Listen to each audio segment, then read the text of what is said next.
Hi everybody, welcome back to my channel. My name is Adam and today I'm going to be talking about 3 things not to do if you didn't get an offer today. I'd like to take a quick second to ask you guys to please click that subscribe button if you have not already. I'm planning a lot more original content down the road, so I'm really excited about sharing that with you guys. And I'd also like to encourage you to please hit the like button, smash that thumbs up for me if you're enjoying this content, and please don't forget to leave some feedback in the comment section below. I'd like to quickly address those who are getting offers right now. First, I'd like to say congratulations. The fruits of your labor are paying off. But I'd also like to encourage you guys to keep working. The race is not over. Still got a lot more time left in your high school career. You still got a lot more goals to achieve and a lot more progress to make. So don't stop working. Don't get complacent. Always set goals and make sure that you're still striving to achieve those goals. So congratulations on your offers, but don't stop working. Keep working.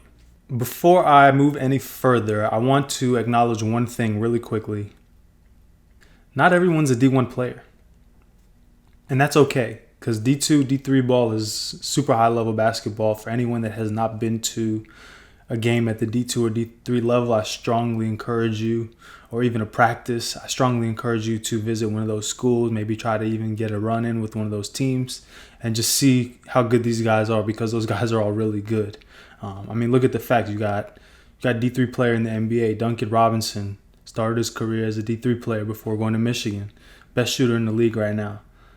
For those of you who watched The Last Dance, look at Scottie Pippen's career. Didn't go to a Power 5 school. Grew like 7 inches while he was in college. Definitely a late bloomer. So going D1 right out of high school, it only happens to, a small minority of high school players. And that's not the same route. Everyone doesn't have the same route. So I just wanted to address that before we move any further. Now, let me be clear. The video that I'm making today is definitely tailored around the recruiting calendar and the fact that 2022 prospects are able to officially make contact with college coaches today. But I have not forgotten about 2021 recruits, many of whom are missing out on a chance to play 17U ball for the first time and gain major exposure at that level. But with that being said, let's get right into it. Number 1, don't overreact. You have to remember that time is on your side, and to be honest, this is the first day. Look at the bigger picture and ask yourself, what are some of these offers that you see on social media actually based off of? Think about the facts. Chances are, good chances are that most 2022 prospects have not been seen by a majority of college coaches. Many schools, especially at the low major level right now, are still trying to fill spots for 2021 and some even for 2020. You have to understand that every school has a different strategy. Some schools want to cast a wide net. Others are much more selective. But either way, make sure you build meaningful relationships and value the ones that you feel are strongest. Number 2, don't compare yourself with others. It's easier said than done right now in the age of social media, I know. Back when I was in high school, back in the days about 10, 15 years ago, no one knew who had offers from what school. None of that, and to be honest, none of that stuff matters when you get on the court. Every situation is different as well. You have to think about that. Naturally, kids that play at these distinguished high school programs and AAU programs with strong ties, those kids are going to have an advantage because of those relationships that the programs that they play for have. But don't let that deter you. There's always an outlier, and that could be you. Just think about Ja Morant, one of the most under-recruited players in recent memory. Used all that motivation and fuel to become the player he is today. If your goal is to make it to the D1 level, all you need is one school to believe in you. And that's what happened with Ja, Murray State. And guess what? From Murray State, he ended up being the number 2 draft pick in the NBA and probably the rookie of the year. So it doesn't really matter where you go. You just need that one school to believe in you. And when you go there, make sure that you're in a good situation, that you feel comfortable, and that the staff believes in you. And that's really all you need. Don't compare yourself to anyone. Run your own race.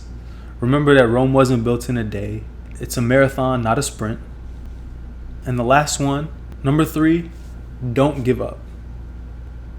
Like I said earlier, time is on your side. You guys are still young. You're still growing. You're still getting better. You're still working. You're still putting in hours in the gym. But remember, time is on your side and use it very wisely. Think long term. Where do you see yourself in 5 years? Seriously, sit down and ask yourself, where do you see yourself in 5 years? And be honest with yourself. To be honest with you, at your age right now, if you're a high school kid watching this video, your possibilities are endless. But you have to be smart with your decision making. You have to literally almost every decision you make in life has a consequence, good or bad. So you have to think about how every single decision you make in your life will affect your goals and that destination that you see yourself in 5 years. But all in all, this area is loaded with talent. And I don't doubt that many of you who have not gotten any offers yet, 2021, 2022, I see a bright future for most of you guys. So just keep trusting the process, keep doing what you're doing, and your time will come. Just be patient. Thank you for taking the time to watch this video. I just want to encourage those of you who have not subscribed to my channel yet, go ahead and click that subscribe button, because I'm planning a lot more original content coming down the pipeline. And for those of you who enjoyed this video, please leave a thumbs up for me, smash that like button, and don't hesitate to leave a comment with some feedback for me.